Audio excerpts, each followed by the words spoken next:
ಮೊದಲನೇದಾಗಿ ಮಾಧ್ಯಮ ಮಿತ್ರರಿಗೆ ವೇದಿಕೆಯ ಅಲಂಕರಿಸಿರುವ ಗಣ್ಯರಿಗೆ ನಾನು ಕ್ಷಮೆ ಕೇಳೋದಕ್ಕೆ ಇಷ್ಟಪಡ್ತೀನಿ. ಯಾಕಂತಂದ್ರೆ ಸ್ವಲ್ಪ ತಡವಾಗಿ ಬಂದಿದ್ದೀನಿ.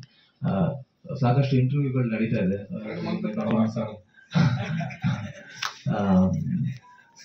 ಹಾಗಾಗಿ ಕಂಟಿನ್ಯೂಸ್ ಇಂಟರ್ವ್ಯೂಸ್ ನಡೀತಿದೆ, ಹಾಗಾಗಿ ಲೇಟ್ ಆಗಿದೆ. ಸೊ ಮಂಡ್ಯ ಹಾಯ್ದ ಸಿನಿಮಾದ ಟ್ರೈಲರ್ ನೋಡಿದೆ. ನಾನು ಬಿಗ್ ಬಾಸ್ ಹೊರಗೆ ಬಂದ ತಕ್ಷಣ ನಾನು ಫಸ್ಟ್ ಅಟೆಂಡ್ ಮಾಡ್ತಿರುವಂಥ ಇವೆಂಟ್ ಇದು.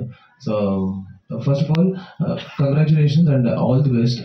ಟ್ರೈಲರ್ ತುಂಬ ಚೆನ್ನಾಗಿ ಮೂಡಿ ಬಂದಿದೆ. ಆ್ಯಂಡ್ ಫಸ್ಟ್ ಟ್ರೈಲರ್ ಓಪನ್ ಆದ ತಕ್ಷಣ ನೀವೊಂದು ಮಾಸ್ ಡೈಲಾಗ್ ಹೇಳ್ತೀರಾ, ಸಖತ್ತಾಗಿದೆ. ನಿಮ್ಮಲ್ಲಿ ಒಬ್ಬ ಇಂಡಸ್ಟ್ರಿಯಲ್ಲಿ ಒಂದು ಮಾಸ್ ಹೀರೋ ಆಗುವಂಥ ಎಲ್ಲ ಲಕ್ಷಣಗಳು ಇದೆ. ಆ್ಯಂಡ್ ಸಿನಿಮಾದಲ್ಲಿ ಫ್ರೆಂಡ್ಶಿಪ್ ಇದೆ, ಲವ್ ಇದೆ, ಸಾಕಷ್ಟು ಸೆಂಟಿಮೆಂಟ್ ಸೀನ್ಸ್ ಕೂಡ ಇದೆ ಅಂತ ಅನ್ಸುತ್ತೆ. ಆ್ಯಂಡ್ ಒಂದು ಸ್ಮಾಲ್ ಟ್ರೈಲರಲ್ಲೇ ಸಿನಿಮಾಲಿ ಒಂದು ಒಳ್ಳೆ ಕತೆ ಇದೆ ಅಂತ ಅನ್ಸುತ್ತೆ. ಥ್ರಿಲ್ಲರ್ ಮಂಜು ಸರ್ ಚಿಕ್ಕ ವಯಸ್ಸಿಂದನೂ ಸರ್ ನಿಮ್ಮ ಸಿನಿಮಾ ಎಲ್ಲ ನೋಡ್ಕೊಂಡು ಬೆಳೆದಿರೋದು ನಾವು. ಮಾಸ್ ಸಿನಿಮಾ ಅವಾಗಲೇ ಮಾಡಿದ್ದೀರಾ. ನಮ್ಮ ಆಸೆ, ನಮ್ಮ ಕನಸು ನಿಮ್ಮ ಜೊತೆ ಕೂಡ ವರ್ಕ್ ಮಾಡಬೇಕು ಅಂತ. ಸೊ ಒಳ್ಳೆ ಟ್ರೈಲರ್ ಮೂಡ್ ಬಂದಿದೆ. ಸೊ ಆಲ್ ದಿ ಬೆಸ್ಟ್ ಡೈರೆಕ್ಟರ್ಗೆ. ಸರ್ ನಿಮಗೆ ನಿಮ್ಮ 5ನೇ ಸಿನಿಮಾ ಅಂತ ಹೇಳಿದ್ರು. All the best sir. Sir ನಿಮಗೆಲ್ಲ ಒಳ್ಳೇದಾಗಲಿ ಅಂತ ಹೇಳ್ತಾ ತಂಡದಿಂದ ಒಂದು ಚಿಕ್ಕ ಸನ್ಮಾನ.